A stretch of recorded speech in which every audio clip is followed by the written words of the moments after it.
শুধু দর্শক শ্রোতা, শায়লালোপা ক্রনিকলসে আপনাদের স্বাগত জানাই। আমাদের সাথে আজকে আলোচনায় যুক্ত হয়েছেন জান্নাতুল ফেরদৌস পিয়া, পরিবেশ বিষয়ক সম্পাদক, বাংলাদেশ ছাত্রলীগ রাজশাহী মহানগর শাখা। এবং আমাদের সাথে যুক্ত হয়েছেন ছাত্রলীগের আরেকজন নেত্রী এবং অ্যাক্টিভিস্ট ফাতেমা জোহরা, ঢাকা থেকে, ঢাকা বিশ্ববিদ্যালয়। আম, আজকে আমরা আলোচনা করব আহ, এই তরুণ প্রজন্মের রাজনৈতিক ভাবনা নিয়ে। আমাদের সাথে থাকবেন, আমরা আলাপ করে নিচ্ছি জান্নাতুল ফেরদৌস পিয়া এবং ফাতেমাতুজ জোহরের সাথে। পিয়া, তোমাকে আমাদের অনুষ্ঠানে স্বাগত জানাই। ধন্যবাদ আপা, এই প্ল্যাটফর্মে আমাকে সুযোগ করে দেওয়ার জন্য। আহ, আমার সাথে যুক্ত হয়েছে ফাতেমাতুজ জোহরা। আহ, ফাতেমা, তোমাকে দৃষ্টিকোণ একাত্তরের পক্ষ থেকে স্বাগত জানাই। আপনাদেরকে অনেক ধন্যবাদ আমাদেরকে এখানে সংযুক্ত করবার জন্য। আহ, ফাতেমা তো অনলাইনে বেশ পরিচিত, পিয়াও একভাবে পরিচিত। আমি পিয়াকে প্রথমে জিজ্ঞেস করতে চাই, পিয়া, তুমি তো একটা কলেজের স্টুডেন্ট, এবং আমরা দেখেছি যে তুমি পরীক্ষা দিতে গেছো, তোমাকে পরীক্ষা দিতে দেয়া হয় না এবং ভীষণভাবে অপমানিত করে মেরে তোমাকে জেলখানায় নিয়ে যাওয়া হয়েছে। তুমি 3-4 মাস জেলে ছিলে। তুমি অক্টোবরে বোধহয় জেলে গেছো, জানুয়ারিতে বেরিয়েছো, জামিনে মুক্ত আছো এখন, তাই তো? জি জামিন আপা। জামিনে মুক্ত আছো। তোমাকে কি হাজিরা দিতে হয়?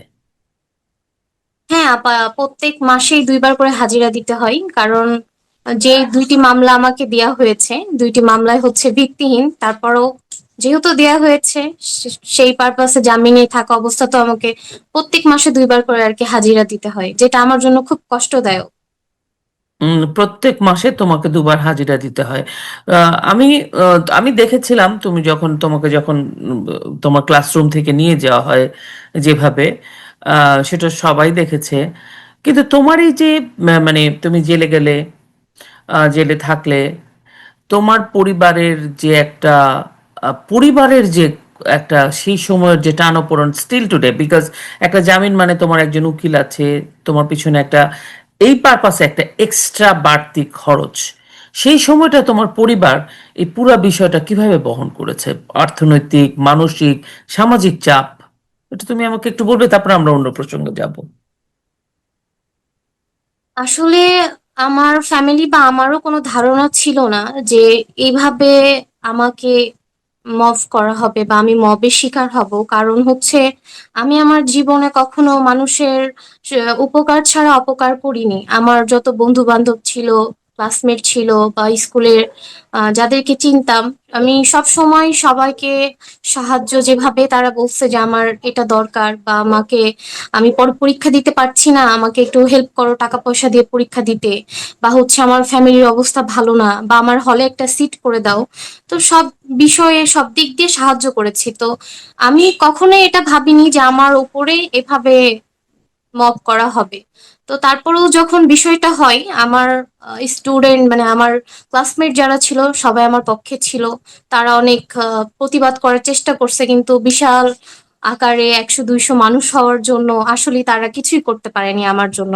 তো আমিও খুব আতঙ্কের মধ্যে ছিলাম যে এটা কি হলো। তো আমার ফ্যামিলিও তেমন, তারাও কখনো কখনো কল্পনা করেনি যে আমার এতটুকু একটা মেয়ে, বয়সে খুব ছোট। আমি যখন জেলে যাই তখন আমার বয়স 21 বছর, এখন আমার বয়স 22 বছর চলছে। তো এই 21 বছরের একটা মেয়ে কি অন্যায় করতে পারে বা কি অন্যায় করলে এভাবে শাস্তি হতে পারে, আমার ফ্যামিলিরও এরকম কোনো জানা ছিল না যে আমার মেয়ের প্রতি এইভাবে মব বা এইভাবে নির্যাতন হতে পারে। তো যখন এটি হয়ে গেল, আমার বাবা মা খুব ভেঙে পড়েছিল। কারণ আমি নিম্ন মধ্যবিত্ত ফ্যামিলির একটা মেয়ে, আমার আম্মু হাউস ওয়াইফ, আমার আব্বু সাধারণ একজন আহ, ব্যবসায়ী। তো তাদের পরিবার থেকে আমি একমাত্র মেয়ে যে হচ্ছে অনার্স অনার্সে পড়ছিলাম বা বিশ্ববিদ্যালয়ে পড়াশোনা করছিলাম। তাদের অনেক স্বপ্ন ছিল আমাকে নিয়ে, আমি পড়াশোনাটা শেষ করব। তাদের যেন, তারা যেন গর্ববোধ করতে পারে যে আমার ফ্যামিলি থেকে, মধ্যবিত্ত ফ্যামিলি থেকেও আমার একটা মেয়ে সর্বোচ্চ পড়াশোনা করেছে। তো সেখান থেকে যখন আমার এরকম একটা ঘটনা হয়, আমার আম্মু বলতে গেলে খুবই ভেঙে পড়েছিল, কান্নাকাটি করেছে। আমার আম্মু এমনও বলছে যে আমি যখনই ফোনটা হাতে নিতাম তখনই তোমার এই ভিডিওটা আসতো, তো আমি এটা নিতে পারতাম না। আর তারপরেও কখনো আমার ফ্যামিলি থেকে কোর্ট বা উকিল বা আইনি ব্যবস্থা যেগুলো বলা হয় এগুলোর কোনো অভিজ্ঞতা ছিল না। সেই মুহূর্তে আমার ফার্স্ট ফোন আমার বাবাকে করা হয়, যেহেতু আমার ওই মবের শিকার। আমার বাবা আসছিল, এসে আমাকে দেখে ওই সময় তো কথা বলতে পারিনি, পরবর্তীতে যখন আমার সাথে কথা বলে খুব কান্নাকাটি করছিল। তো আমি বললাম, বাবা ভয় পেও না, আল্লাহ ভাগ্যে যা লিখছে তাই হবে। তো আমার বাবা সেই দিন থেকে শুরু করে Treat হয়ে বিগত গেছে। 4, হ্যাঁ, বলো। তো আমার বাবা যখন এই মতটা হয় সেদিন থেকে শুরু করে বিগত 4 মাস টানা সে কোনো কাজ কাম না করে কোর্ট আর জেল, কোর্ট আর জেল, এইখানে কাগজ জমা দেয়া ওইখানে কাগজ জমা দেয়া, তার যতটুকু অর্থ ছিল নিজের, সেই অর্থটা হচ্ছে জোগাড় করা, কিভাবে মেয়েকে বের করবে। এবং আমাকে 15 দিন পর পর দেখতে যেত, আমিও অনেক অসুস্থ হয়ে গেছিলাম। তো বাবা মা খুব কান্নাকাটি করতো সব এই মিলিয়ে। এই টাকাগুলা ম্যানেজ করতে কষ্ট হতো না, নাকি তোমাদের এরকম অর্থনৈতিক সচ্ছলতা ছিল যে টাকা? কারণ উকিল, এই যে প্রতিদিন 15 দিন পর পর দেখা করতে যাওয়া। আমি তো আপা প্রথম দিকে অ্যারেস্ট হয়েছিলাম তখন আমার জামিন করতে প্রায় 4 থেকে 5 লাখ টাকা লেগেছিল। তো এর মধ্যে হচ্ছে আমার বাবার 2টা জমি ছিল, ওইদিকে জামিন দিচ্ছিল না, প্রথম দিকে জামিন দিচ্ছিল না, কারণ কি বাংলাদেশের অবস্থা তখন খুবই খারাপ। কেউ সেরকম ভাবে সামনে ছিল না কেউ। আমার যে জামিন হবে এই আমার মামলাটার জামিনের জন্য উকিল পাওয়া যাচ্ছিল না সেই সময়, মানে আমার মামলাটা নিয়ে কেউ নড়তে চাচ্ছিল না। তো সেই সময় আমার বাবার 2টা জমি ছিল, তার মধ্যে একটি জমি বিক্রি করে দেয় সেই অর্থায়ন, এবং আরো কিছু অর্থায়ন আমি আশেপাশে থেকে সহযোগিতা পেয়েছিলাম, তার মাধ্যমে আর কি আমার জামিনটা হয়। সব তবে মিলিয়ে কত টাকা বেশিরভাগটাই আমার লাগতে পারে পরিবার, তোমার? 4 থেকে 5 লাখ? 4 থেকে 5 লাখ। আর এখন যে যে জামিনের জন্য যে জামিনের মানে হাজিরা দেওয়ার জন্য যাচ্ছ, এটার জন্য পয়সা খরচা হয় উকিলের? হ্যাঁ, এটাতেও প্রত্যেক মাসে আমার সর্বনিম্ন যে খরচটা, এখন তো উকিল পাওয়া গেছে, তো সেই সেই পারপাসে আমার সর্বনিম্ন 2,000 টাকা খরচ হয় 2টা মামলাতে। 2টা মামলাতে প্রতি মাসে না প্রতি হিয়ারিং এ? প্রত্যেক মাসে যেহেতু ডেট পড়ে 2টা করে হাজিরা দিই, আলাদা আলাদা 2 দিনে। তো 2 দিনে আমার 2,000 টাকা করে আর কি লাগে। 2 দিনে 2,000 টাকা করে লাগে? জি জি। এবং কিছুদিন আগেও আমার যেহেতু ক্ষণস্থায়ী আমার জামিন ছিল 1 বছরের, একটা মামলার আমি স্থায়ী জামিন নিলাম। এই স্থায়ী জামিন নিতেও এই আজ থেকে 7 দিন আগে 20,000 টাকা খরচ হয়েছে।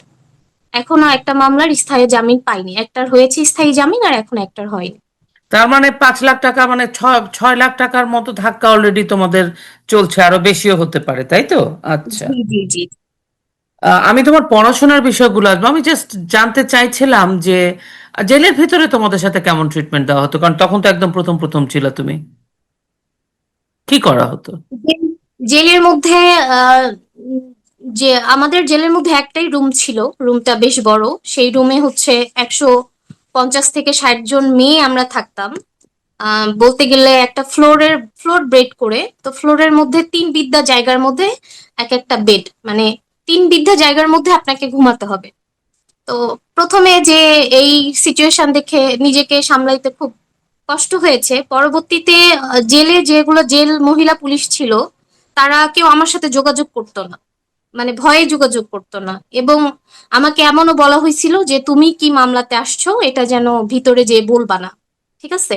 তুমি যদি বলো তোমার পরে আবার হচ্ছে একটা ঝামেলার সৃষ্টি হবে, তুমি বলবা না। প্রথম দিকে আমাকে চুপ করে রাখা হয়েছিল এবং বলা হয়েছিল এই বিষয়ে যেন আমি কারোর সাথে কথা না বলি। এবং আমার তখন রাজনীতি বা হচ্ছে আমার ঘটনার যে বিষয়গুলো এগুলো নিয়ে আমার কারোর সাথে আলাপ আলোচনা করা নিষেধ ছিল। এবং আমাকে প্রথম আম, 1 মাসের মতো ফোনে কথাও বলতে দেয়া হয়নি পরিবারের সাথে। আমরা সপ্তাহে মাসে হচ্ছে 7 দিন 7 দিন পর পর আমাদেরকে কল করতে দেয়া হইতো, আসামি যারা ছিল বা ভিকটিম যারা ছিল। সেই অধিকার থেকেও আমি বঞ্চিত। আমি 1 মাসের মতো আমার পরিবারের সাথে কথা বলতে পারিনি সপ্তাহে যে আমার কি প্রয়োজন। তারপরে 15 দিন পর পর বাবা মা যখন আসতো তখন তাদেরকে বলতাম আমার এটা প্রয়োজন। আর আমি তখন অনেক অসুস্থ ছিলাম, আমার বিন্দু মাত্র কোনো ট্রিটমেন্ট দেয়া হয়নি। আমার মাথায় অনেক আঘাত পেয়েছিলাম, আমার এদিক দিয়ে চোখে মানে পুরা ফেস কাটা কাটা কাটা কাটা ছিল। তো তখন আমার অনেক মেডিসিনের দরকার ছিল, চিকিৎসার দরকার ছিল, যেগুলো আমি কিছুই পাইনি। এই হচ্ছে খাবার দিত অবস্থা ঠিক ছিল মতো? ভিতরে। জি খাবার আপা। দিত ঠিক মতো? খাদ্য? জি, খাবার ওইখানে যেগুলা খাবার ছিল এগুলো সবাই পেত, সেই অনুযায়ী আমিও খাবার পেতাম। আর এমনিতে ভেতরে হ্যারাসমেন্ট করতো তোমাদেরকে জেলার বা না মহিলা পুলিশ বা তোমার যারা অন্যান্য যারা তোমার সাথে ছিল? সবাই তো প্রথম আর দিকে তারা রাজনৈতিক বন্দী ছিল না। হ্যাঁ হ্যাঁ, প্রথম দিকে তারা ভয় পেলেও পরের দিকে যখন দেখলো যে আমরা শিক্ষিত, তখন ভিতরে তো অনেক মানুষ আছে যারা পড়াশোনা জানে না, এবং অনেক মায়ের বাচ্চারাও থাকে ভিতরে। তো যখন দেখলাম আমি একটু শিক্ষিত, তখন আমি কি করলাম, তাদের বাচ্চাদেরকে পড়াতাম। ভেরি তারপরে গুড। হচ্ছে কারো হচ্ছে চিঠি লিখতে হবে, তারা লিখতে পারে না, তাদের চিঠি লিখে দিতাম। মানে পড়াশোনার বিষয়ে যাদের যতটুকু প্রয়োজন, কোনো কিছু লাগবে লিস্ট করে দিতাম। তো এক সময় আমি তাদের একজন ফ্যামিলি মেম্বার হয়ে গেলাম, সবার মন অর্জন করলাম। এবং বলতে গেলে লাস্ট 2 মাসে তারা আমাকে খুব ভালোবাসা দিয়েছে। এবং আমি এমনও বলছিলাম যে আমার যদি দেরি হয়, জেলারকে বলে আমি এখানে একটা স্কুলের ব্যবস্থা করব, যে ছোটখাটো একটা স্কুল করা যায় কিনা এই ছোট ছোট বাচ্চাদের জন্য। প্রায় ওখানে 15 থেকে 20 জন বাচ্চা ছিল। বাচ্চার মারাও চাইতো যে আমাদের বাচ্চা কাচ্চা একটু পড়াশোনা জানো। Very good. এটা তো একটা ভালো ভালো কাজের সাথে তুমি যুক্ত হয়েছিলে। ফ্রাস্ট্রেশনে বসে না থেকে তুমি একটা ভালো কাজের সাথে যুক্ত হয়েছিলে। এটা শুনে ভালো লাগলো। আহ আহ, পিয়া, আমি তোমার কাছে আসবো এখন। আমি ফাতেমার কাছে একটু জানতে চাই। ফাতেমা, তুমি তো একজন অ্যাক্টিভিস্ট, রাইট? তোমার তোমার রাজনীতি সচেতন অ্যাক্টিভিস্ট। তুমি, একটু অন্য প্রসঙ্গে প্রশ্ন করতে চাই, তুমি হোল সিচুয়েশনটাকে কিভাবে বর্ণনা করো? কেন এইভাবে একটা রাজনৈতিক দল অনেক বছর ক্ষমতায় ছিল, ঠিক আছে, পড়ে যাওয়ার পরে এই যে তোমাদের মতো যারা এত ভালনারেবল সিচুয়েশনে চলে গেলাম, তুমি কি মনে করো কেন এরকম হতে পারে?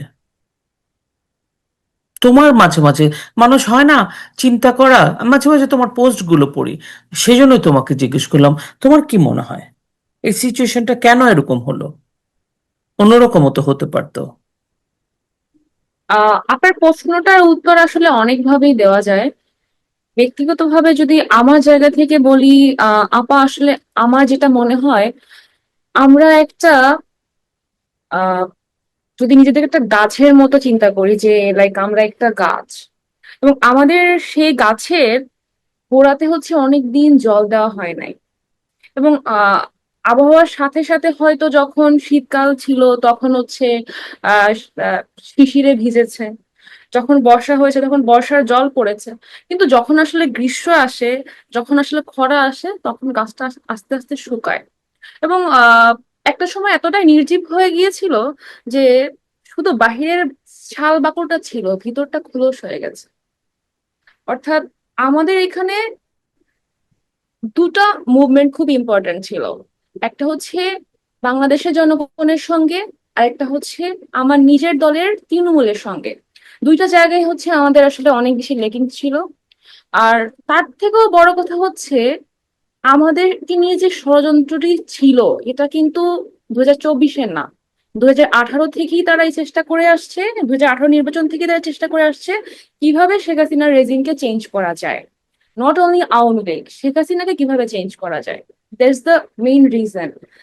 এরপরে তারা আস্তে আস্তে আসলে খুব সুপরিকল্পিতভাবে মানে নিজেদেরকে গুছিয়েছে, বেড়ে উঠেছে। এবং আমরা বারবার একটা শব্দ ব্যবহার করি, সেটা হচ্ছে মেটিকুলাস। এবং এই মেটিকুলাস ধারা হচ্ছে পুরো ব্যাপারটাকে সাজানো হয়েছে এবং সেটাকে বাস্তবায়ন করা হয়েছে। আপনি মনে করে দেখেন, জুলাইতে 5ই আগস্টের আগে জুলাইতে তারা কিন্তু স্পষ্টভাবে ফেসবুকে স্ট্যাটাস দিয়েছিল যে আমরা গণভবনের দক্ষিণ ধারের ওই ঘরটাতে থাকতে চাই, আমরা শেখ হাসিনার বেডরুমের ওই জিনিসটা নিতে চাই, আমি শেখ হাসিনার ব্যাগ নিব, আমি শাড়ি নিব, আমি গাছ নিব, আমি খরগোশটা নিতে চাই, আমি কুকুরটা নিব, আমি খাবার খেতে চাই গণভবনের। তারা এভাবে বলেছিল। এবং ঠিক 5ই আগস্ট দুপুর থেকে আমরা দেখেছি গণভবনের মধ্যে কি বিচ্ছিরি তাণ্ডব হয়েছে। আহ, তারা সেখানে আমি গিয়ে তোমাকে লেগ পিস। প্রশ্নটা আবার করি ফাতেমা। আমি এগুলো সব আমরা জানি, এতদিনে জেনে গেছে। আমি জানতে চাই, অ্যাজ এ একজন, তুমি রাজনীতিবিদ, তুমি একজন অ্যাক্টিভিস্ট, তুমি রাজনীতিবিদ ইন সেন্স তুমি ছাত্র রাজনীতি, তোমরা তো এটা বোঝো যে ধরো ছাত্রলীগ একটা ইন্ডিভিজুয়াল সংগঠন, এইটা তো তোমাদের মাথায় আছে। যেটা সহযোগী সংগঠন হচ্ছে, মানে বড় সংগঠন আওয়ামী লীগ হলেও ছাত্রলীগের নিজস্ব একটা পরিচয় আছে, ছাত্রলীগ ছাত্রলীগ। তুমি কি আমার কথা শুনতে পাচ্ছ? ও তো হ্যাঁ, আমি আছে। শুনতে পাচ্ছি। হ্যাঁ, আমি বলতে চাইছি, তুমি এই পরিস্থিতিটাকে যে দেখলা, আরেকটু সহজ করে বলি, যখন নাকি 5ই আগস্টের আগে, জুলাই এবং অগস্টের, 5ই আগস্ট তবে ধরো জুলাই পুরোটা, ওই সময় সিচুয়েশন যেভাবে যেভাবে বদলাচ্ছিল, সেই সময়টায় তুমি একজন ছাত্রলীগের নেত্রী, তুমি একজন অ্যাক্টিভিস্ট, এবং তোমার সাথে আরো যারা নারী নেত্রীরা আছে, তোমরা বিষয়টাকে কিভাবে দেখছিলে, তোমরা কিভাবে বিষয়টা হ্যান্ডেল করতে চাইছিলে, যেটা আসলে তোমাদের মনে হচ্ছিল যে তোমাদের আরো শীর্ষস্থানীয় নেতারা বা তোমাদের সাথে অ্যাফিলিয়েটেড বড় রাজনৈতিক দল উইচ ইজ আওয়ামী লীগ যদি এটা করতো তাহলে হয়তো এটা হতো। তোমরা দেখছো যে তোমাদের হাত থেকে জিনিসটা হয় না যে স্লিপ করে করে চলে যাচ্ছে। ওই সময়টা তোমরা আসলে, ওই সময়টা আমি একটু তোমার কাছ থেকে জানতে চাই। আমার কাছে মনে হচ্ছে তুমি এটা বলতে পারবে। যারা শত্রু তারা তো জি। তাদের কাজ করবেই। হ্যাঁ। জি, জি। আমাদের হাত থেকে স্লিপ হওয়ার পিছনে অনেকগুলো কারণ আছে, এবং তার পেছনে আমি মনে করি যে আমাদের সিদ্ধান্তের অনেক বড় একটি বিষয় ছিল, যেটা আসলে আপনি বললেন যে ছাত্রলীগের একটা আলাদা স্পেস আছে নিজেদের মতো কাজ করবার। এখানে আমার একটু অভিব্যক্তি আছে। ছাত্রলীগ নিজের মতো ডিসিশন নিতে পারে নাই, এটা প্রথমত। কারণ দেখেন, জুলাইতে যখন প্রথম আন্দোলনটা শুরু হয়, এটা ছিল কিন্তু কোটার আন্দোলন। হ্যাঁ, একটা বৈষম্য বিরোধী আন্দোলন ছিল, এবং এই আন্দোলনের সাথে কিন্তু বাংলাদেশ ছাত্রলীগের একাত্মতা ছিল। তারা কিন্তু প্রত্যেকটা হলে হলে গিয়ে, প্রত্যেকটা হলের রুমে কড়া নেড়ে নেড়ে তারা বলেছে যে এই যৌক্তিক আন্দোলনের সঙ্গে বাংলাদেশ ছাত্রলীগের সবাই একত্রতা প্রকাশ করছে। কিন্তু যখন এই আন্দোলনটা আহ, একেবারে এক দফায় গিয়ে পৌঁছালো, হ্যাঁ, যখন আমাদের কাছে স্পষ্ট হয়ে গেল যে আসলে এটা কোনো কোটা আন্দোলন নয়, এবং আপনি দেখবেন যে বিরোধী দলগুলো বারবার বলছে, ছাত্র দল, ছাত্র শিবির, এনসিপি, ওরা বারবার বলছে যে এইটা কোনো কোটা বিরোধী আন্দোলন ছিল না। এটা মূলত ছিল যে এই যে সরকারটি আছে, এই সরকারটাকে পরিবর্তন করতে হবে এবং এই শেখ হাসিনার রেজিমকে চেঞ্জ করতে হবে, এইটার একটা পর্যায়ে। তো সেই সময় গিয়ে আসলে আমরা বারবার চেষ্টা করেছি বোঝানোর মানুষকে যে এই না যে না না কোটা না বিরোধী না আন্দোলন না না বলছে, ছাত্র এখানে একটা ঝরা, স্টেপ। ফাতেমা, এখানে জি, মানুষকে বোঝানো, বিকজ তুমি যখন একটা ইউনিভার্সিটিতে পড়ো তোমাকে বুঝতে হবে, তুমি যাকে বোঝাবা সেও যদি ইউনিভার্সিটিতে পড়ে, তাহলে দুইজন সমান সমান বুদ্ধিবৃত্তিক বিবেচনায় তোমার। আমি বলতে চাইছি, ছাত্রলীগ আমি নিজেও শুনেছি, আমি নিজেও পোস্ট দেখি, আমি তোমাদের যে সাদ্দাম ইনান ওরাও বলে, রব্বানি, ছাত্রলীগ যখন বলল যে দরজা নেড়ে নেড়ে যে আমরা নিজেরাও এই অযৌক্তিক কোটার আহ, মানে আন্দোলনের পক্ষে আছি, তখন কি এরকম মনে হয় না? কারণ ছাত্রলীগের তো একটা এক্সেস ছিল গণভবনে যাওয়ার বা নেত্রীর সাথে সরাসরি যোগাযোগ করার। ছাত্রলীগকে ওই ইনিশিয়েটিভটা নিয়েছিল যে ঠিক আছে, আমরা আমরা নেত্রীর সাথে, তখন নেত্রী একটু চায়নাও গেছিলেন, আসলেন, অনেক কিছু হচ্ছিল।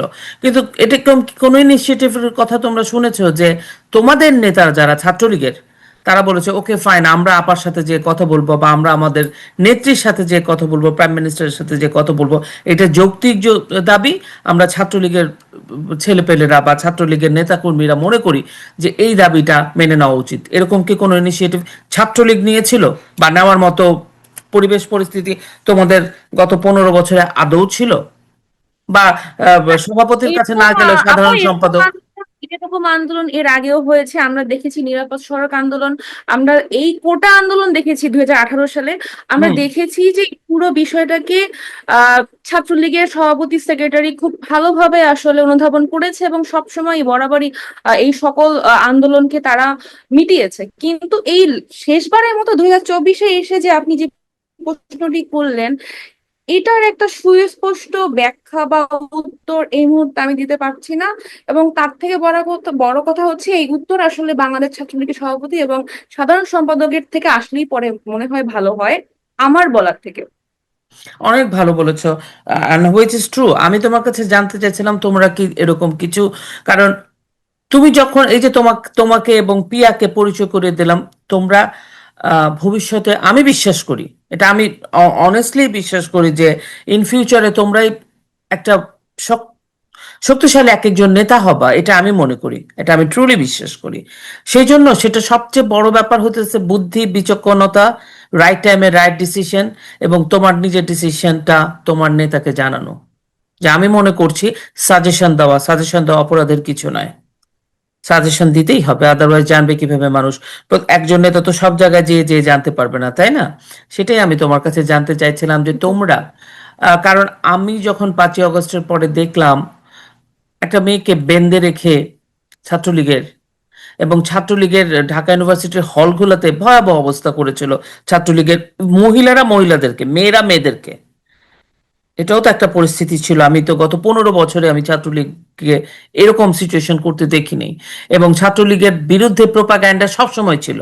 সুতরাং এই পলিটিক্সটা, এই আন্দোলনটা যখন নাকি হাতের বাইরে চলে আমি যাচ্ছিল, আমি ছাত্রলীগের আমি বোঝা উচিত ছিল। সংযুক্ত করতে চাই এখানে আপা। আসলে বলো। আমরা যখন হাকিম চত্বরে দাঁড়িয়ে চা খেতাম বা হচ্ছে আমরা খিচুড়ি খেতাম লাঞ্চের টাইমে বা আমরা ব্রেকফাস্ট করতে যেতাম ক্লাসের ফাঁকে, আমাদের সঙ্গে কিন্তু জামাতের আমিরের মেয়েরাও পড়েছে, আমাদের সঙ্গে ছাত্র দলের ছেলেরাও পড়েছে।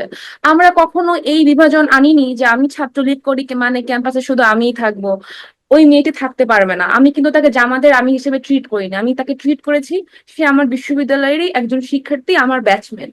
হ্যাঁ, আমার মনে কখনো এই আতঙ্কটি আসেনি, বা সরি আতঙ্ক না, আমার মনে আসলে এই প্রশ্নটাই আসেনি যে তাকে আসলে আমার মারধর করতে হবে, তাকে আমাকে একটু ডিস্টার্ব করতে হবে, কারণ কারণ সে তো জামাতের, হ্যাঁ, কারণ তো সে শিবিরের, কারণ সে বিএনপির। এরকম প্রশ্ন আমাদের মনে আসে নাই এবং আমরা এইসব চেষ্টা করি নাই। আমি দেখেছি আমারই রোকেয়া হলের সামনে, আমার রোকেয়া হলের ছাত্র দলের সভাপতি ছিল এক সময়, সেই নেত্রী এসেও ফুচকা খাচ্ছে, হ্যাঁ, চা খাচ্ছে, তাদের মতো করে তারা আড্ডা দিচ্ছে। এই যে মানসুরে আলম আজকে বিএনপি থেকে, ছাত্রদল থেকে আজকে এমপি হলেন, তিনিও ছিলেন, খুব স্বাচ্ছন্দ্যে ছিলেন। তিনি কি বলতে পারবেন যে আমাদের দ্বারা তিনি আঘাত পেয়েছেন? কিন্তু দুর্ভাগ্য বিষয় হচ্ছে 5ই আগস্ট দুপুর থেকে আমার ফোনে অজস্র বার হচ্ছে গিয়ে থ্রেট এসেছে যে আপনার সাথে দেখা করতে চাই, আপনার সাথে চা খেতে চাই, অথচ তার প্রোফাইলে গিয়ে আমি দেখি সাইডের ভিডিও, সে আমাকে সফট থ্রেট করছে। হ্যাঁ, আবার গার্লস গ্রুপের মধ্যে সেই জামাতের আমিরের মেয়েই আমাকে নিয়ে বাজে মন্তব্য করছে, আমি আওয়ামী লীগ, আমার শরীরে নাকি কোনো রক্ত নাই, আমি পুরোটাই নাকি আওয়ামী লীগ, আমার কোনো বিবেক নাই, হ্যাঁ, আমার মানুষের রক্ত চুষে খাই, নানান ধরনের কি বলবো আমরা, মানে স্লাট শেমিং করেছে বিভিন্ন ভাবে। মানে এক প্রকার বলা যায় 5ই আগস্টের পর থেকে আমরা এক প্রকার একঘরে হয়ে গেছি। আমাদের বন্ধু বান্ধব, সিভিল সোসাইটি, আশেপাশের মানুষজন, পাশের বাসার মানুষ, কোথাও কিন্তু আসলে আমরা বলতে পারি না। আমার সহ-আলোচক পিয়া আছেন, উনি বলতে পারবেন যে উনি যে বাসায় থাকেন তার পাশের পাশের বাসার মানুষকে উনি বলতে পারেন, ওনার ওনার ওনার উনি যেটা বিশ্বাস করেন বা উনি যেটা ওন করেন বলতে পারেন। সেই মরার উপরে খাড়ার ঘা করলো বিএনপি সরকার ক্ষমতায় এসে, আবার আওয়ামী লীগের কার্যক্রমের উপর নিষিদ্ধ যে ব্যাপারটি ছিল সেটাকে সে আইনি ভাবে বৈধতা দিল। তাহলে কি হলো যে আলটিমেটলি এই সমাজে এখন যে ধরনের সমস্যা হচ্ছে, আমাদের তেল গ্যাস বিদ্যুৎ, আমাদের নানান সমস্যা, সামাজিক সমস্যা, হ্যাঁ, কিন্তু এই সমাজের যারা স্বাভাবিক মানুষ রয়েছেন, যারা আসলে রাজনীতি নিয়ে এত বেশি আসলে এক্সপেকটেশন রাখেন না, কিন্তু ডাউন টু আর্থ, খেয়ে পড়ে বেঁচে থাকতে পারলেই হয়, তারা কিন্তু কথা বলতে চায় কিন্তু বলতে পারেন না। কি করে বলবে বলেন তো?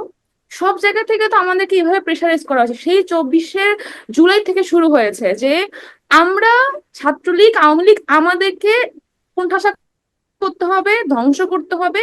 যেমনটা রুমিন ফারহানা একবার বলেছিলেন যে বঙ্গোপসাগরে কি ফেলে দিতে পারবেন নাকি, বাংলাদেশের এই 50% মানুষকে কি ফেলে দেওয়া যায় যায় নাকি? তো ওই রকম আর কি, মানে আমরা আসলে বঙ্গোপসাগরে ফেলে দেয় না, বাট খাদের কিনারে কিন্তু রেখেছে, এটাই বাস্তবতা।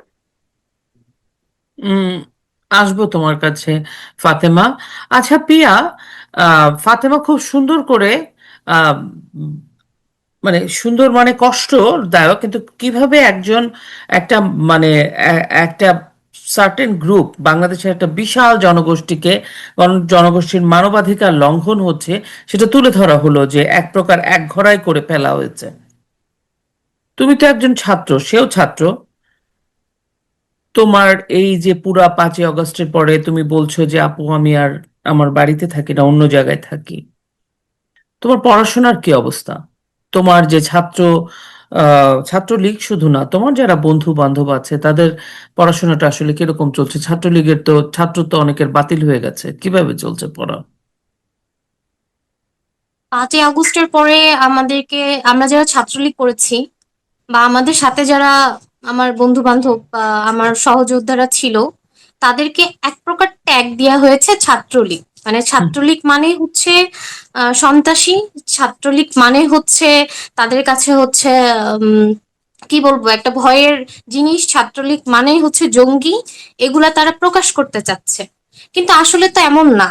প্রত্যেকটা দলেই কিন্তু ছাত্রলীগ, ছাত্রদল বা ছাত্র শিবির, প্রত্যেকটা দল থেকেই ছাত্রলীগের একটা সংগঠন আছে, যেটা বিগত দিনেও আপনি দেখেছেন যে ছাত্র দলে যারা ছিল তারা কিন্তু, আপু যেটা বলছে, একটু আগে মিমাপু যেটা বলেছে, যে আমি অনেক মেয়েকে দেখেছি ছাত্র দলের বা ছাত্র নেত্রী, সে আমার সামনে চা খাচ্ছে বা পড়াশোনা করছে।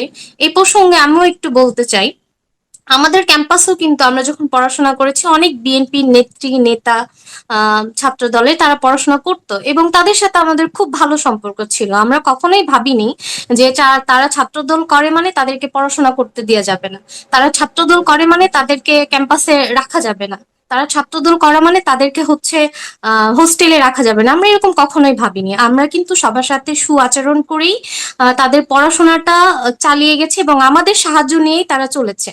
তো আমরা মনে করি প্রত্যেকটা রাজনীতির দলের একটা স্বাধীনতা বা চেতনার রাজনীতি থাকা উচিত। যেরকম আমরা ছাত্রলীগ করি, আমাদের সংগঠন আপাতত যেই কারণে দল থেকে নাই, তার মানে এই না যে হচ্ছে আমরা দোষী। আমাদের কোনো দোষ নাই, কারণ বাংলাদেশের জন্মই হয়েছে ছাত্রলীগের মাধ্যমে। তো এখন যদি আমরা ছাত্রলীগ করার অপরাধে পড়াশোনা না করতে পারি, আমাদের মৌলিক অধিকার কেড়ে নেওয়া হয়, তাহলে তো এখানে আমি মানে কাকে দায় দিব? রাষ্ট্রকে দায় দিব, না প্রধানমন্ত্রীকে দায় দিব, না প্রধানমন্ত্রীর উপদেষ্টাদেরকে দায় দিব? কারণ বাংলাদেশের নাগরিক হওয়ার সাথে সাথে আমরা যখন জন্ম হই তখন আমাদের বেসিক 5টি মৌলিক অধিকার থাকে। এই 5টি মৌলিক অধিকারের মধ্যে শিক্ষা ব্যবস্থা একটি মৌলিক অধিকার। এই মৌলিক অধিকার থেকে আমাদেরকে বঞ্চিত করা হচ্ছে। আম, আমি মনে করি এই মৌলিক অধিকার থেকে বঞ্চিত করার ক্ষমতা এই রাষ্ট্রের বা এই প্রধানমন্ত্রীর বা উপদেষ্টার নাই। কারণ এই 5টি বেসিক মৌলিক অধিকার আমরা যেহেতু বাংলাদেশের নাগরিক, সেই থেকে আমরা পেয়ে থাকি। কিন্তু এখন দেখা যাচ্ছে আমরা একটা সংগঠনের সাথে যুক্ত থাকার কারণে বা আমরা একটা দলের সাথে যুক্ত থাকার কারণে আমাদের প্রতি একটা ট্যাগ লাগিয়ে আমাদের পড়াশোনা নষ্ট করে দিচ্ছে, বা আমাদেরকে বাসায় থাকতে দিচ্ছে না। আমি আহ জীবনের প্রথম এখন আমি বাসার বাইরে থাকি। কেন থাকি? এই যে ছাত্রলীগের একটা ট্যাগ দিয়ে এর আগেও আমাকে মাফ করেছে এবং এখনো পেলেও আমাকে মাফ করবে। আমি ক্যাম্পাসে যেতে পারি না। আমি পরীক্ষার জন্য বারবার ফর্ম ফিল আপ করেছি, কিন্তু আমি পরীক্ষা দিতে পারছি না। কেন দিতে পারছি না? কারণ আমি ক্যাম্পাসে গেলে আমার উপরে মাফ করা হবে। শুধু আমি না, আমার ক্যাম্পাসে 32 জন স্টুডেন্টের মধ্যে 15 জন স্টুডেন্টের ওপরে মাফ করা হয়েছে ইতিমধ্যে, এবং জেলে আছে 5 জন। তো আমি বলতে চাই, কেন? আমাদের তো কোনো অপরাধ নাই এখন পর্যন্ত। আমাদের যাদের উপরে মাফ করা হয়েছে বিন্দু মাত্র কোনো অভিযোগ বা কোনো প্রমাণ তারা দেখাতে পারেনি, এবং আমাকেও যখন তারা মাফ করে আমি বলেছিলাম যে আমার অপরাধ কি, আমার দোষ কি, তোমরা দেখাও, কিন্তু কেউ দেখাতে পারেনি। তাহলে কেন আমাদের এইরকম বৈষম্য? আমরা পড়াশোনা বাদ দিয়ে কি আমরা এখন খালি মস্তিষ্ক, শয়তানের মস্তিষ্ক যেটাকে বলা হয়, আমরা কি করব?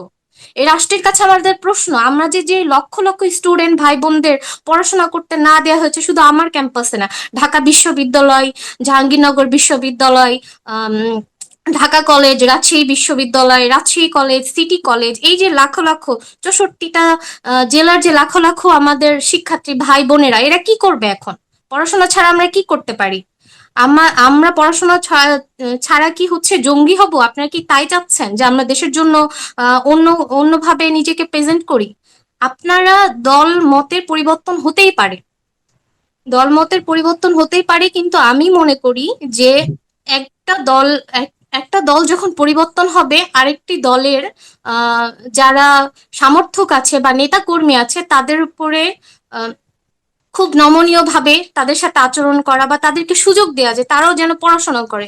কেন এরকম হবে যে একটা দল নেই, সেই তার পরবর্তী যেই দল আসবে সেই দল সে আগের দলের উপর মফ করবে? আমি হয়তোবা ঠিক মতো বলতে পারতেছি না, মানে আমার বলার ধরনটা এটাই যে বর্তমানে আওয়ামী লীগ সরকার নেই, বিএনপি সরকার আছে। বিএনপি সরকার এসে আমাদের পরে তারা ভালো ব্যবহার করতো, আমাদের স্টুডেন্টদেরকে বলতো তোমরা ঘরে ফিরে যাও, তোমরা তোমাদের মতো পড়াশোনা করো, তোমরা নিজের জীবনটা গুছিয়ে নাও। আবার ঠিক তেমন ভাবেই অন্য কোনো সংগঠন যখন আসবে ঠিক সেই সংগঠনকে ওইভাবে সুযোগ সুবিধা দেওয়া উচিত। কেন বাংলাদেশের রাজনীতি এইরকমটা হবে? কেন এত নোংরা হবে? এত নোংরা হওয়ার তো বাংলাদেশের রাজনীতি তো কোনো দরকার নেই। আমরা ছোট ছোট মানুষ, আমরা কিছুই করিনি, আমরা শুধুমাত্র মিছিল করেছি, মিটিং করেছি বা কারো সাহায্য সহযোগিতা করেছি, ভালো লেগেছে সংগঠনকে, সেই সুবাদে আমরা সংগঠনের সাথে থেকেছি, সংগঠনের বিষয়ে জেনেছি যে অতীতে এই সংগঠনের কি কি কার্যকর ছিল।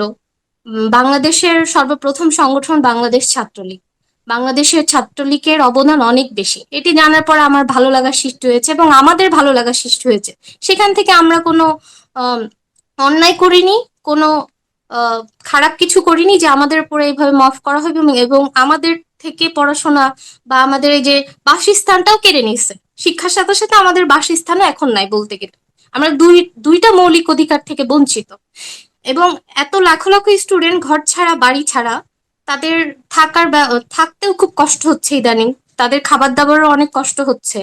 তো সব মিলিয়ে আমরা বলতে গেলে আমার রাষ্ট্র, সরকার, উপদেষ্টারা আসলে কি চাচ্ছে বুঝছি না, তারা আমাদের দায়ভার কে নিবে এটাও বুঝছি না। আসবো তোমার কাছে পিয়া। ও ছাত্রদের একটা করুণ অবস্থার কথা তুলে ধরলো। আম, ফাতেমা, আমি জানতে চাইছি যে ও বলছিল যে আমাদেরকে অধিকার নাই, যে ছাত্র একটা রাজনৈতিক দল করেছি বলেই যে আমাদেরকে টার্গেট করে এত এত ছাত্রদেরকে ক্লাস করতে দিচ্ছে না, বাসস্থানটাও কেড়ে নিয়েছে, মৌলিক অধিকার নাই। আহ, তুমি বলেছিল যে তোমাদের সময় একটা সহাবস্থান ছিল। সহাবস্থান তো ছিলই, বোঝাই যায়, না হলে টিকতো কিভাবে? বোঝাই তো যাচ্ছে, সিচুয়েশন দেখলেই বোঝাই যায়। কিন্তু তারপরও আমি যেটা তোমার কাছে জানতে চাই, এবার একটু ভিন্ন, একটু ছোট করে ফেলি। সেটা হচ্ছে তোমরা যারা নারী নেত্রীরা আছো, যারা ছাত্রলীগ করতে, যারা রাজনীতিকে আগ্রহ নিয়ে এই ছাত্রলীগটা করতে, নারী নেতৃত্ব আছো, প্রমিনেন্ট আছো, যারা অনেক আমি জানি যে বিভিন্ন ক্যাম্পাসে নারী নেতৃত্ব কাজ করতেন, মানে ছাত্রলীগের জন্য। সেই সকল নারী নেত্রীরা এখন কেমন আছে?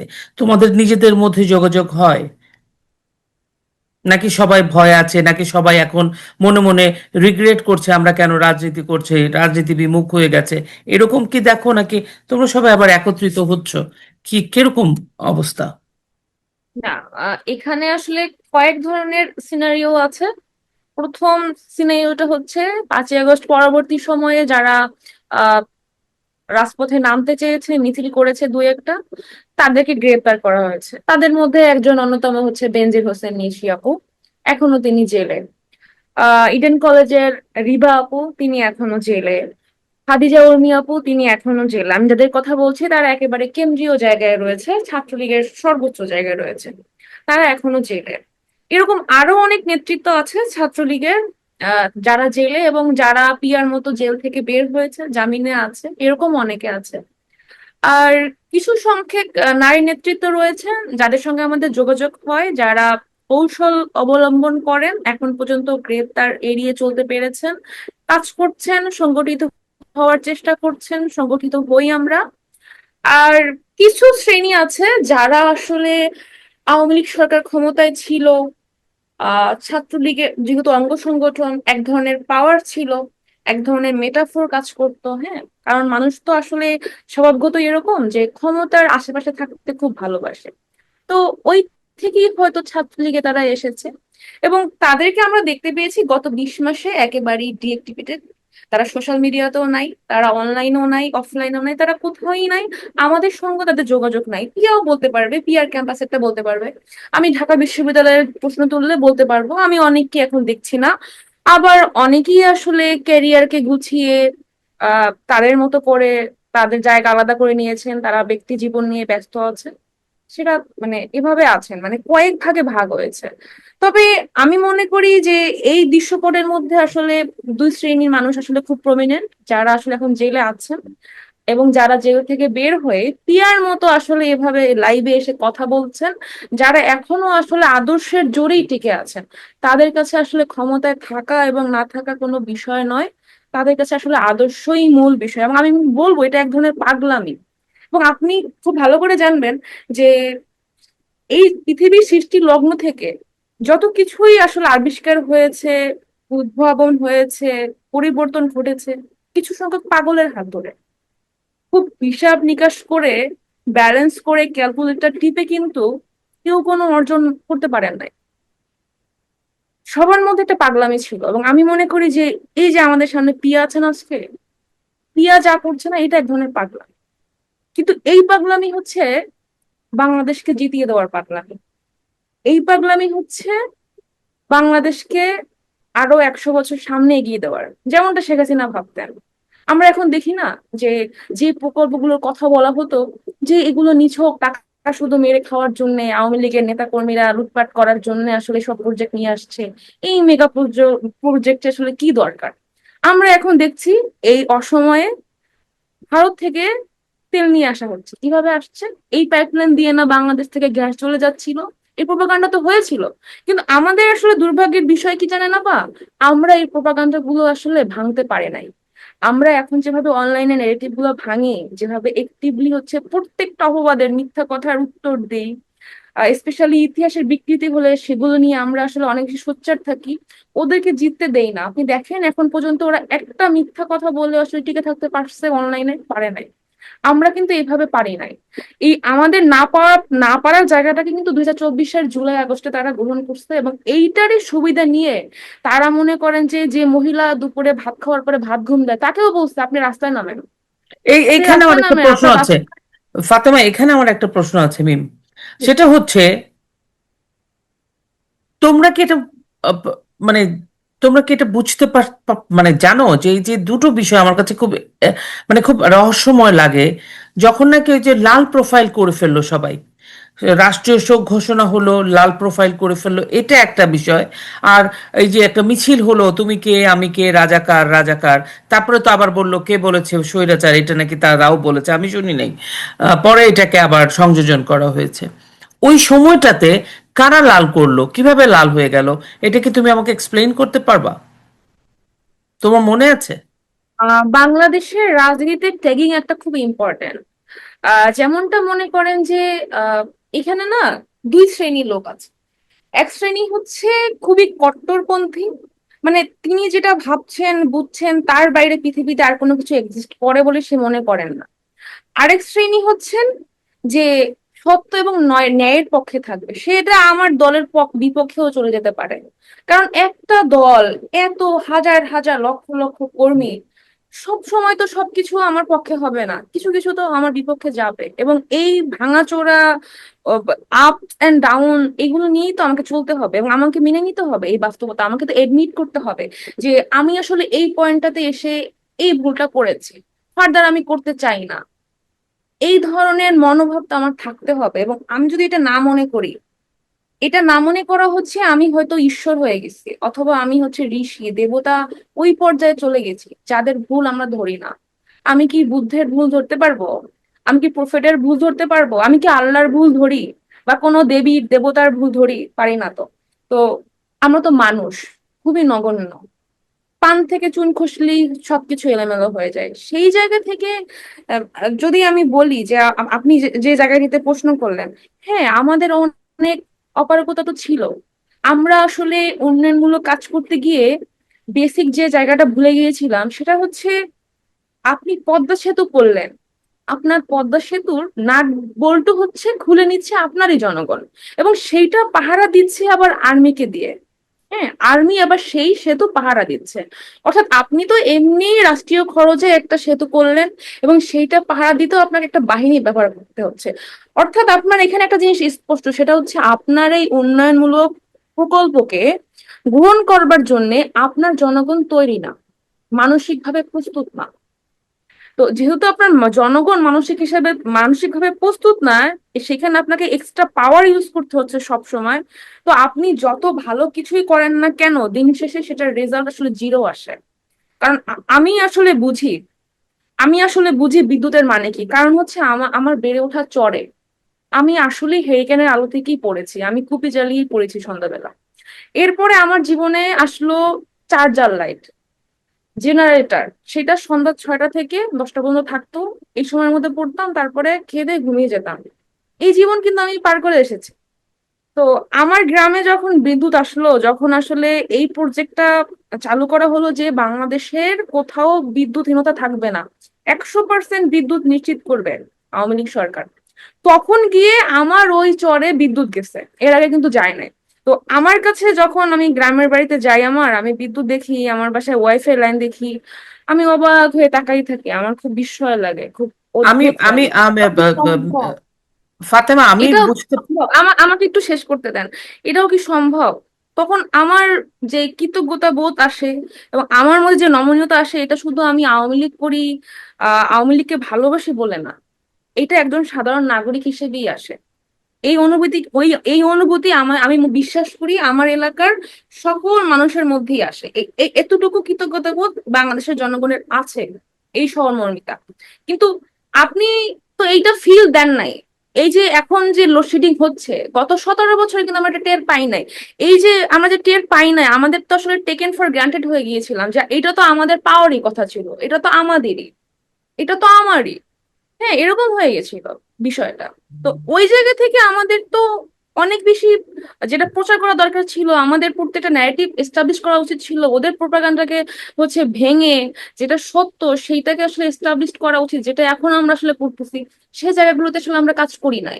ইনফ্যাক্ট এখনো আমরা যারা কাজ করছি, আমাদের একটা এরকম প্ল্যাটফর্ম নাই যেখান থেকে আমরা একসঙ্গে একযোগে একটা ন্যারেটিভ বিল্ড আপ করতে পারবো। আমরা এখনো কিন্তু এক হতে পারি নাই এত কিছুর পরে। আমি তোমাকে প্রশ্ন করেছিলাম, তোমার কি মনে আছে লাল হলো কেন? তুমি বললে তোমার উন্নয়নের কথা, যেটা পারো নাই সেটা পারো নাই, সেটা ডান। কিন্তু এই যে তোমার মধ্যে একটা গ্রেটফুলনেস আছে, বা পিয়ার মধ্যে যে গ্রেটফুলনেস আছে। লাল হওয়ার পিছনেও কিন্তু আবার এই কারণটা আছে।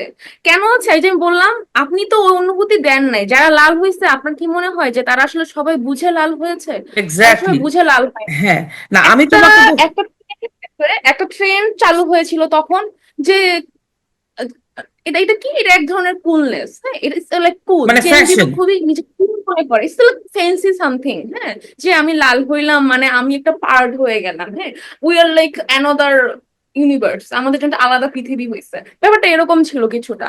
হ্যাঁ, আপনি যদি এর জিজ্ঞেস করেন যে তুমি কেন লাল হয়েছো, এটার ব্যাখ্যা দিতে পারবে না 80% পিপল, 20% পারবে, কারণ ওরা খুব প্রি প্ল্যান্ড হয়ে পরিকল্পিত ভাবে রাস্তায় নামছে। আমি সেটাই বলতে চাইছি, সেটা তো এক ধরনের ব্যর্থতাই। কারণ তোমার মধ্যে বা পিয়ার মধ্যে যে গ্রেটফুলনেসটা তুমি বললা, আমি শহরে বড় হয়েছি, আমি জানি যে বিদ্যুতের কি আহ, মহিমা বা কি প্রয়োজনীয়তা, কতটা গুরুত্বপূর্ণ। আমি বিশ্বাস আচ্ছা, করি তো। এখানে আমি একটু সংযুক্ত করি আপা, সেটা হচ্ছে আপনি আমাকে বলেন তো, বাংলাদেশের কত পার্সেন্ট পিপল ফেসবুকে প্রোফাইল লাল করেছে এবং তারা আসলে কোথায় বসবাস করে? ঢাকাই তো, তাই না? ঢাকার আশেপাশেই তো হবে। সেটা কি এই যে আমি যে চরের কথা বলেছি সেই চরের কোনো মেয়ে করেছে? সেই চরের একটা ছেলে করেছে? করেন নাই তো, করেন নাই। তাহলে আপনি কি মনে করেন যে এই বাংলাদেশের কত পার্সেন্ট আসলে শহর, এরাই কি বাংলাদেশ? এরাই কি না, বাংলাদেশের নেতৃত্ব এটা করে? বাংলাদেশ না, বাট অ্যাট দ্য এই সেম মফ টাইম। শহরের পাশে চরমন্তাসের মেয়েটা কি, যেই প্রাইমারি স্কুলের টিচার, বাচ্চাদেরকে পড়ায়, স্কুলে সংসার করে, সে কি বাংলাদেশের অর্থনীতি অবদান রাখছে না? তুমি যেহেতু মিম, তোমাকে আমি বলি, তুমি যেহেতু রাজনীতি করো, এই জায়গাটা তোমাকে বুঝতে হবে। রাজনীতি, এই যে ঢাকা বিশ্ববিদ্যালয় এখন বদলে গেছে, ইয়া, একটা কেন্দ্র থাকে। কেন্দ্রটা কোথায় জানো? ছাত্র রাজনীতির কেন্দ্র, ছাত্র রাজনীতির জায়গা, সেটা হচ্ছে ঢাকা বিশ্ববিদ্যালয়। বা ক্যাপিটাল সিটি, পৃথিবীর সব জায়গায় তুমি দেখবা কলকাতা শহরে যখন আন্দোলন হয়, কলকাতার পশ্চিমবঙ্গের আন্দোলন শুধু কলকাতাতে ঘিরে হয় প্রথমে। এটা তো তার অর্থ কি কলকাতায় পশ্চিমবঙ্গ? নো। দিল্লিরটা দিল্লিতে হয়, তার মধ্যে কি দিল্লি মহারাষ্ট্র? নো। ব্যাপারটা এরকম যে এটাই তো স্বাভাবিক। আমি তোমাকে যেটা বলতে চাই এইটাই তোমাদেরকে বুঝতে হবে, রাজনীতির মূল জায়গা এখানেও আমাদের কোথায়, আসলে একটা আন্দোলনটা কোথা ব্যাপার থেকে শুরু হবে। আপা, একটা ব্যাপার আমাদেরকে আসলে তুলে ধরতে হবে, সেটা হচ্ছে এইটা মনে রাখতে হবে যে যে সকল নারীরা রাজপথে নেমে এসে বললেন যে আমাদের কোটা চাই না, আমাদের বাসে স্পেশাল 7টা সিট চাই না, আমরা সমান সমান চাই। আচ্ছা, ওনারা কতজন চান না এবং কতজন নারী চান, এইটার কি কোনো জরিপ আজ পর্যন্ত হয়েছে? এটা তো কেননা আমার মতো একজন প্রাইমারি স্কুলের শিক্ষিকা, সে এই চাকরি না করলে আজকে আমি এত দূর আগাতে পারতাম না। তার অনেক বড় অবদান আছে, তার বেতনে এখন পর্যন্ত আমি চলি। তো আজকে যদি সেই কোটা তুলে যায়, উঠে নেওয়া হয়, আমার মায়ের মতো নারীরা তো আসলে এই জাতীয় অর্থনীতিতে অবদান রাখতে পারবেন না। কারণ তারা তো ঢাকা বিশ্ববিদ্যালয়ে পড়াশোনা করেন নাই, তারা তো ঢাকায় এসে পড়াশোনা করেন নাই, তারা মফস্বলে বড় হয়েছেন, তারা উপজেলা শহরে বড় হয়েছেন, তাদের দৌড় জেলা পর্যন্ত, বিভাগ না। তাদের তারা কত পার্সেন্ট আছে, তাদের জন্য আসলে কি করা হবে ভবিষ্যতে? এই যে কিছুদিন পর পরই আমরা কোটা চাই, চাই না, এটা চাই, ওটা চাই না, এইটা, এই যে এই বিষয়গুলো নিয়ে আসা হয়, এটা কত পার্সেন্ট পিপলের ভিত্তিতে? এই আচ্ছা, প্রশ্নটা কি কেউ করছে? এটা কত পার্সেন্ট পিপলের ভিত্তিতে? এটাই তোমরা করবে, এটাই তো তোমাদের রাজনীতি হওয়া উচিত সামনে, রাইট? আমি আমার কথা হচ্ছে বলতে যে চাই, আমি এবার সেটাই, আমি এবং পিয়ার কাছে আসবো। পিয়া, তুমি যেটা বলতে চাও সেটা তুমি বলবে, তার আগে আমি একটা জিনিস জানতে চাই। সেটা হচ্ছে তোমার কি মনে হয় যে তোমাদের কাছে যে তোমরা প্রত্যেকটা প্রত্যেকটা খারাপ জিনিসের আরেকটা ভালো জিনিস হচ্ছে তোমাদের কাছে এখন একটু বিস্তর সময় আছে। তুমি কি এর মধ্যে পড়াশোনা শুরু করেছো? যে রাজনীতি মানে আমি পাঠ্য বইয়ের পাশাপাশি যে রাজনীতি পড়া, রাজনীতি চর্চা করা, রাজনীতি আসলে কি, রাজনীতিটা কিভাবে আগাতে হবে, কোন জায়গাটা, কারণ রাজনীতি মানে বিচক্ষণতা, দূরদর্শিতা, রাইট টাইমে রাইট হ্যাঁ হ্যাঁ, ডিসিশন নেওয়া। তুমি নিজে কিভাবে রাজনীতি আমার নিজেকে কাছে তৈরি করতে চাও? আমার কাছে রাজনীতি মানে হচ্ছে জনগণের সেবা। ওকে।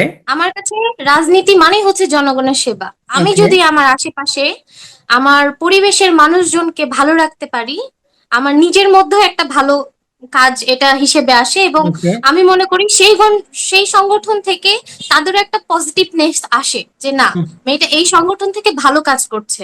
আর যেটা আমি ছোট থেকেই করেছি, আমি রাজনীতিতে আসছি 2017 সালে।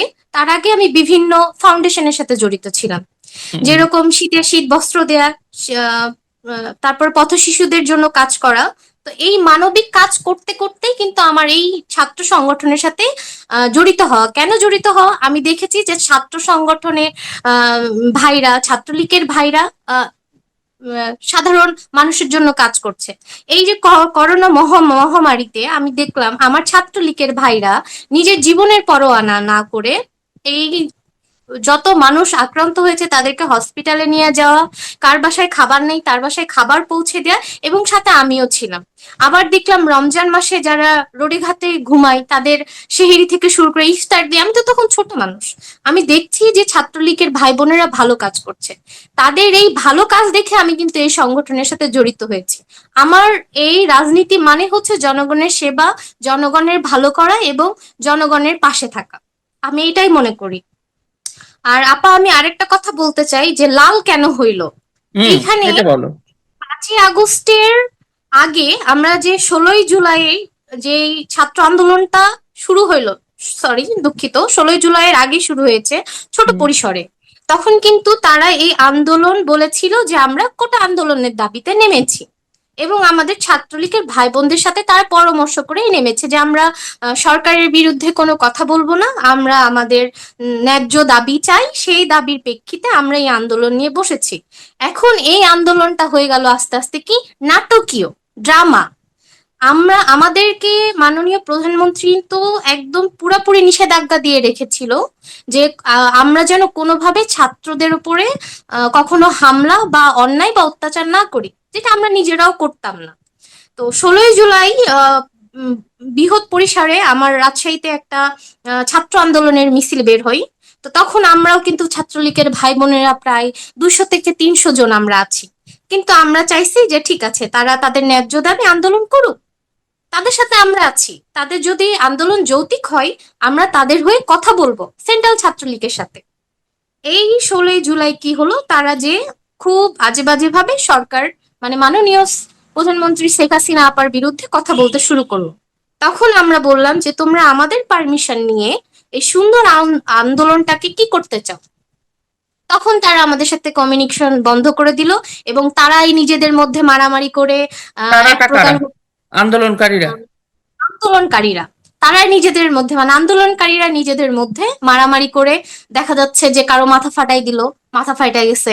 ইভেন আমার দেখা আমার সাথেই চলে 5-10 জন নারী, যে শপিং মলটা উদ্বোধনী হয়নি সেইখানে ছাদে যে হুদাই চিল্লাচ্ছিলি, আমাকে বাঁচাও, আমাকে মেরে ফেললো, আমি শেষ হয়ে গেলাম, এরকম একটা ভয়েস ক্লিপ ছেড়ে মানে মানুষের মধ্যে বিভ্রান্তি ছড়াচ্ছে। মানে কি, যে আমরা ছাত্রলীগ, আমরা সেই সাধারণ মেয়েদেরকে ধইরা ওইখানে কিছু একটা করতেছি বা ওদেরকে আমি রাখছি। একটু সংক্ষিপ্ত করি। ঢাকা বিশ্ববিদ্যালয়ে গণকবর দেওয়া হচ্ছে, গণকবর দেওয়া হ্যাঁ, হচ্ছে, অনেক আরো গোলা আরো করে কি বলো? হচ্ছে, বাচ্চারা তাদের করছেন। হ্যাঁ, আমি একটু শেষ করি।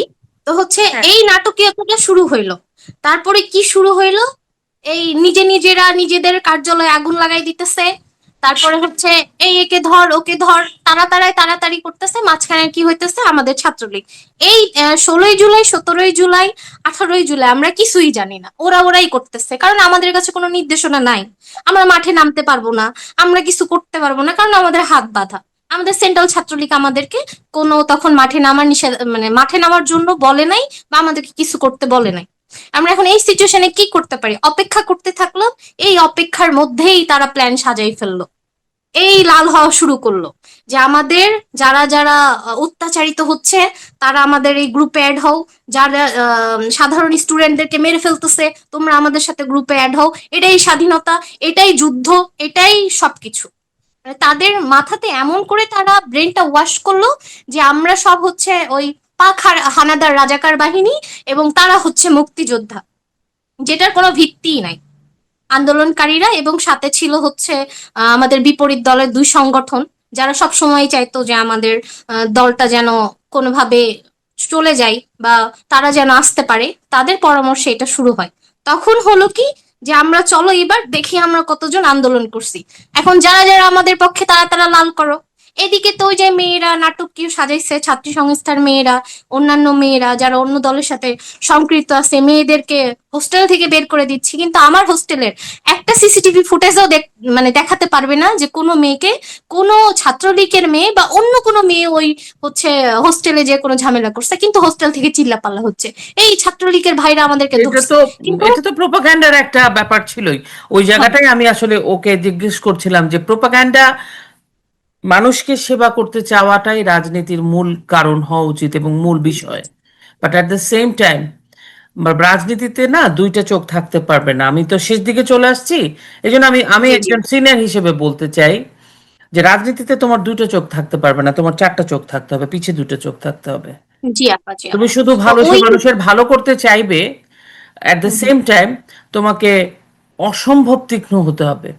তোমাকে বুঝতে হবে যে তুমি ভালো করতে গিয়ে যারা খারাপ করতে চায় তাদের শত্রুতে পরিণত হচ্ছ, তাদেরকে কেমন করে তোমাকে মোকাবেলা করতে হবে, এইটা কুইক ডিসিশনটা তোমার থাকতে পারতে এখানে হবে। আমি আরেকটা কথা বলতে চাই। আমার জন্ম হচ্ছে 2002-এ। তো আমি যখন আসছি তখন আমি অন্য কোনো সংগঠন দেখিনি এবং আমি জীবনে কোনোদিন চিন্তাও করিনি যে রাজনীতির দল ক্ষমতা থাকার অবস্থায় এবং ক্ষমতা থাকার পরে কি হইতে পারে। এই যে আমার দল এখন ক্ষমতা থেকে গেছে, এখন আমি দেখতেছি যে ভাইরে ভাই কত শিয়াল, কত বাঘ আমারে খাওয়ার জন্য উইঠা পড়ে লাগছে, কত সন্ত্রাসী। কিন্তু এর আগে, বাহ পিয়া তুমি তো খুব চমৎকার করতেছো, আগাই যাও, এমন কোনো লোক নাই, এমন কোনো মানুষ নাই যে যে আমারে ভালো বলে নাই। আমি তো তখন বুঝিই না যে শত্রু আমার কে। এই যে আমার সরকার যাওয়ার পরে আমরা যা দেখলাম, যা শিখলাম, এটা আমাদের সারা জীবন এখন মনে থাকবে। আগে আমাদের 2টা চোখ ছিল, আমরা যারা ছোট বা আমরা যারা ইয়াং জেনারেশন, আমাদের আগে 2টা চোখ ছিল, কারণ আমরা খারাপ জিনিস দেখি নাই। খারাপ জিনিস এখন দেখছি, এখন আমাদের 4টা চোখ হবে। এখন আমরা সব বিবেচনা করব এবং কে ভেরি কি গুড। করতেছে আমাদের সাথে, কিভাবে আমাদের সাথে আচরণ করছে, এগুলো আমরা তাদের কাছ থেকে শিখছি। ইভেন আমাকে যেদিন ধরে, আমি ওদেরকে বলছি যে আমরা তোমাদের কাছ থেকে শিখছি, তোমরা আজকে আমাদেরকে যা দিবা আমরা তোমাদেরকে তাই দিব, কারণ আমরা ছোট মানুষ। এই হচ্ছে বিষয় আপা। অনেক ধন্যবাদ পিয়া। তোমাদের সাথে কথা বলে দুজনের সাথে আমার খুবই ভালো লাগলো। আমি মিমের কাছ থেকে শেষ কথাটা জানতে চাইবো, আমরা একদমই সময় শেষ, আমার আরেকটা শো আছে। মিম, পিয়া যেরকম বলল যে রাজনীতিটা আসলে একটা জায়গাতেই আমরা শিখেছি, এবং আমি তোমাদের ইয়াং জেনারেশনের মধ্যে আরেকটি জিনিস খুব লক্ষ্য করি। আমার কাছে মনে হয় যে মুখস্থ করে করে এক কিছু ডায়লগ বলে ফেলা, পড়াশোনা বোধহয় করে না ম্যাক্সিমাম। আমি তোমাদেরকে বলছি না, রাজনীতির পড়াশোনা, রাজনীতির পাঠ শিখে শিখে শেখা, ফলো করা পুরনো নেতাদের, ওনারাই তো রাষ্ট্র দিয়েছেন, ইতিহাসটাকে জানা। তোমরা দুইজন আমার কাছে মনে হয় প্রমিজিং রাজনীতিবিদ হবে। তুমি তোমার সময়টাকে, আগামী সময়টাকে কিভাবে প্রিপেয়ার করবে এটার জন্য, তুমি কি ঠিক করেছো? খুব অল্প কথায় বলবে যে এইভাবে ঠিক করেছে। হ্যাঁ, প্রথমত আহ, বইয়ের প্রতি এক ধরনের আলাদা ভালোবাসা বরাবরই ছিল। আর এখন যেহেতু একটা আহ খুবই সংকটকালীন সময় পার করছি, এখন আসলে চেষ্টা করছি যখন যে বিষয়টা আসে, যেমন আমি কিছুদিন আগে আসলে জানতেই চাচ্ছিলাম মাওলানা ভাসানীর ইতিহাস আমরা জানি, মোটামুটি বেসিকটা জানি। তো যখন আসলে বিএনপির তারেক রহমান বলেন যে তার তার জিয়াউর রহমানের হাতে নাকি হচ্ছে ধানের চারা হচ্ছে তুলে দিয়ে গেছে, তো আমার একটু জানতে ইচ্ছে হয়েছিল যে মুক্তিযুদ্ধের সময় মাওলানা ভাসানী কোথায় ছিলেন এবং উনি আসলে কি এমন দায়িত্ব পালন করেছেন এই বাংলাদেশ সৃষ্টিতে। জিয়া রহমানের হাতে যেহেতু ধানের চারা দিয়ে গেছেন, তার মানে তো বিশাল একটা ভালোবাসা বা দায়িত্ববোধের জায়গা অবশ্যই তার ছিল। পরে খোঁজ খবর নিয়ে দেখলাম যে না, তেমন আসলে কিছুই না। তবে বঙ্গবন্ধুর সঙ্গে তার এক ধরনের রাজনৈতিক দ্বন্দ্ব তৈরি হলেও তাদের পারস্পরিক এক ধরনের ভ্রাতৃত্ববোধটা ছিল। হ্যাঁ, তাদের চিঠি আদান প্রদানের যে বিষয়গুলো আমরা জানতে পারি বইয়ের মাধ্যমে, সেখান থেকে স্পষ্ট হয়। এবং এই যে দেখুন মিথ্যাচার গুলো করেন, এবং তিনি মিথ্যা কথা বলতে বলতে প্রাথমিক বিশ্ববিদ্যালয় বলে ফেলেন। যে কিছুদিন আগে শেখ হাসিনা বক্তব্যে বলছিলেন যে এরকম একটি প্রাথমিক বিশ্ববিদ্যালয় করা হোক এবং সেখানে তাকে ভর্তি করা হোক এবং সেখান থেকে পড়াশোনা শিখে আসুক। তো আমরা আসলে ওই চেষ্টাটা করছি যে যখন যেখানে যেই ন্যারেটিভ তারা দাঁড় করানোর চেষ্টা করে, আমরা আসলে বই পুস্তক ধারা, সে ধরনের রেফারেন্স ধারাই আসলে সেসব ন্যারেটিভকে ভাঙার চেষ্টা করছি এবং এস্টাবলিশ করার চেষ্টা করছি। এবং আমার আহ্বান থাকবে যারা আমাদের মতো রয়েছে, আমরা একটু কম সময় আসলে পেয়েছি বইয়ের সাথে থাকতে, যেরকম একটা একাডেমিক্যাল ধাক্কা ছিল আমাদের। আবার যেহেতু সরকারি দলে রাজনীতি করেছি, সবসময় প্রোগ্রাম মিছিল মিটিং আমাদের থাকতোই। তো একান্ত নিরিবিলি পরিবেশে হচ্ছে পড়াশোনা করার, নিবিড় পাঠ করার সুযোগটা আসলে ছিল না। তো এখন যেহেতু সেই সুযোগটা এসেছে, তো আমাদের প্রত্যেকটা আসলে তৈরি হতে হবে। হ্যাঁ, আমাদের যেরকম আদর্শের জায়গা থেকেও আসলে সকল মরিচাকে সরিয়ে পরিষ্কার একটা ধাতুতে তৈরি করতে হবে, সেরকম আমাদের মননে মগজেও আসলে একটা স্বচ্ছ পরিষ্কার দিঘির মতো জল সৃষ্টি করতে হবে। হ্যাঁ, যে জলের মধ্যে আমি ডুব দিলে পরে আমি সবকিছু আয়নার মতো পরিষ্কার দেখতে পাবো। অনেক ধন্যবাদ। তোমাদের দুজনের সাথে কথা বলে আমার খুবই ভালো লাগলো, এবং আমি আমি জানি যে আগামী 10 থেকে 12 বছর, 15 বছর পরে আমি দুজন একদম খুব প্রমিজিং রাজনীতিবিদকে আমার সামনে দেখতে পাচ্ছি, এবং নিজেকে খুব ফ্রেশ লাগছে। তোমরা এরকম করে এগিয়ে যাও, এবং সবচেয়ে ভালো লাগছে যে তোমাদের দুজনের সাথে কথা বলে অ্যাট সাম পয়েন্ট, যেহেতু তোমাদের অভিজ্ঞতা কম সব দিক দিয়ে, বাট তোমাদের চিন্তার ক্লিয়ারিটি আছে, which I like the most. এবং আমি বলবো যে তোমরা আরো নারী নেতাকে, নারী কর্মীকে, নারী যারা রাজনীতি করতে উদ্বুদ্ধ বা সামাজিক সংগঠন করতে উদ্বুদ্ধ হয়, যারা সামাজিক কর্মকাণ্ডে যুক্ত থাকতে ইচ্ছা প্রকাশ করে, সবসময় না রাজনীতি করতে হবে এমন কোনো কথা নাই, যেটা পিয়া আমাকে বলল, সেটাতে আরো সম্পৃক্ত করো, নিজেরা আরো একত্রিত হও এবং সেফ আমি থাকো। আপনাকে একটু ছোট্ট করে এক লাইনে জানাই, আপনি জেনে খুশি হবেন। আপনি বলছিলেন না যে আসলে আহ, এখন নারী নেতৃত্ব কেমন আছে, কারা রাজনীতি করছেন। খুব অবাক করার বিষয় হচ্ছে এত নিষিদ্ধ, মানে এত ধাক্কা, এত বাধার পরেও আমাদের নতুন কর্মী সৃষ্টি হয়েছে। আমি যখন এই একটা বিষয়টা নিয়ে আমার আরেকটা শো আছে, আমি যখন একটি কমিটি করতে চায় সেখানে অজস্র কর্মী, কর্মী কাকে আসে না। রেখে কাকে পদ দিবে। আমি জাস্ট মানে অবাক হয়ে যাই যে এমন একটা সংগঠনের সঙ্গে আছি যে এই দুঃসময়ে, হ্যাঁ, বিরোধী দলের থেকেও কর্মীর অভাব হচ্ছে না, এবং সেখানে নারী নেতৃত্বের কথা বলছে, সেখানে নতুন নতুন মুখ দেখতে পাচ্ছি। আমাদের সাথে কয়দিন আগেই মিট আপ হয়েছে, আমি দেখে অবাক, এরা কারা, আমি গত 10 বছরও দেখি নাই, নতুন মুখ সব। এগুলো আসলে আশার বার্তা, বা এটাই আমরা সব এটাই আমরা যেদিকে যাবো। বাংলাদেশ ছাত্রলীগ, বাংলাদেশের প্রগতিশীল নারী সমাজ, এরা এত সমৃদ্ধশালী, এবং ছাত্রলীগ আমাদের এটা, ছাত্রলীগের হাত ধরে আমাদের দেশ স্বাধীন হয়েছে, এটা একটা বিশাল ব্যাপার না? এটা একটা ঐতিহ্যবাহী সংগঠন, কে কিভাবে ট্যাগিং করলো তাতে তো কিছু যায় আসে না। তোমাদের সবার জন্য, দুজনের জন্য অনেক শুভকামনা, আদর, ভালোবাসা। সাবধানে থাকবে। তোমাদের সাথে আবারও কথা হবে, অন্য কোনো বিষয় নিয়ে আমরা আলোচনা করব। অবশ্যই মূল বিষয় থাকবে রাজনীতি এবং সমাজ বদলের চিন্তা। তোমরা ভালো থেকো।